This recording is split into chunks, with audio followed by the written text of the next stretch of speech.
So we're back with the 46 Dodge again, and I'm working on the back part of the roll cage inside the cab. And you can see I put the 1/8 inch plates down, welded them all the way around.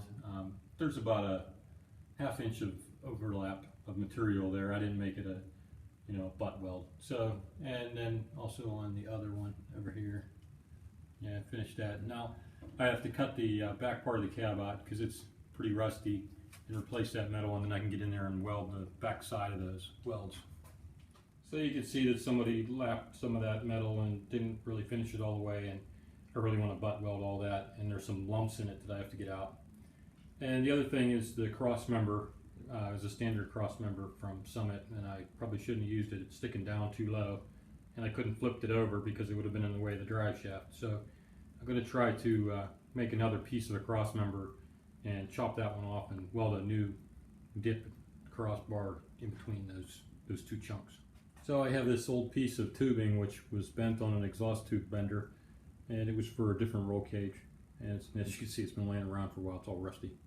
So I traced it out on that heavy paper, and I'm going to do some geometry on there and try to figure out how I can turn that into a cross member. So the first thing I did was I took the paper and I folded it on this line and got this edge and this edge to line up and have the radius all line up. So it folds in half like that, and like that. So that got me a center line. So once I had a center line, then I took the compass and I figured out that this is the center line. So when I swing it,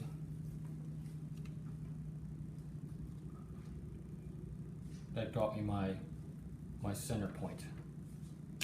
Then I went from the center with a square like that to the center point and drew a line. That got me my line, and I did the same thing here. Then after I did that, then I took the compass and I went like this and drew a line and drew a line. That got me this center point. I went into the center point, and I did the same thing here. And then I cut that. And now, if I flip these over, I got a 1 inch dip out of that piece of junk metal. So it'll come right along like that, and I can turn this shape into that by 2 cuts and 2 welds. So that's what I'm going to do. I'm going to remove that whole cross member and stick this in its place, and then I won't have that cross member stick down so far under the truck. Okay, so this is the cross member after I chopped it up and welded it all back together, and it was an awful lot of pieces. And if I was going to do it again, I probably would have went to the exhaust shop and had another piece bent, because it probably would look a little nicer, but it was free, so. And that's what it used to look like, way down there. So I shouldn't get stuck on a speed bump now, which is good. Yeah, I just wanted to point out this piece right here. I put one of those on each side before I chopped this tube off, and that way it sort of stabilized the 2 ends of the cross member before I welded this on. So I cut the back of the cab off, and you can see here's the piece I removed. There was a belly right around in here that was sunk in about 1/4 of an inch, and it was because when they welded this on to this lip underneath here, it was pulled in too far. So that was one of the reasons I wanted to cut that material off. Plus you could see it was lap welded and it was done kind of poorly. And that also gave me room to come in here and weld around this tube and then this tube from the cage. And then once I got it off, I saw that all of this was all rusted, so I had to replace that.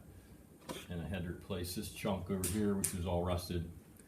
And then I'll grind all that off, so you really won't see much of any where I actually replaced, which I guess you won't see it anyways once the back of the cab's on there. And I'm going to replace that whole entire piece of sheet metal all the way around here, and put a lip on it so that I can pull it in just to the point where it doesn't oil can and pop, pop in. And so I want to show you one other thing. So you can see I have my scoop sitting on a beer case, and if you would have drank all the beer in the case there, you would be able to imagine the stainless steel polished tunnel rim that I'm going to have underneath the scoop. So you can see I made the sheet metal for the back of the cab, I don't have an edge on the bottom of it yet because wasn't quite sure where the bottom was going to be, and things moved around quite a lot. And it took quite a bit to get the oil can out of the back of the cab because it was actually bent in, and I had to shrink it in a few places, and I had to beat on it and dolly it a lot. But it's pretty good now, and it's all butt welded in, so there's no real seam or anything like that where it's going to rust. And so now I just have to pull it all in. I'm going to show you on the inside of the cab where the window's rusted. So once I pull the window in, then I can pull the bottom of the cab in. So I'm in the process of repairing these two spots where it rusted away. You can kind of see the sheet metal down below there that I made up to stick in those spots. Then I'm going to come back up here and put another little leg underneath of all this and down onto here and weld it on. See how it kind of moves. And you can see, like, over there where the roll cage is, it really should be almost touching. So you can see that it actually bellied out quite a bit once I cut everything apart. So I have to get it back into shape again. Okay, so I got all the welding done for the most part, but it's like welding tissue paper. So I just wanted to show you before I ground it off how nasty it gets, because it doesn't always weld real easy. And I'm going to make that the end of this one, and I'll show you how I join it to the roll bar and how I put the flange on the bottom edge all around the bottom of the rear of the cab, and we'll do that next time. So have a good one.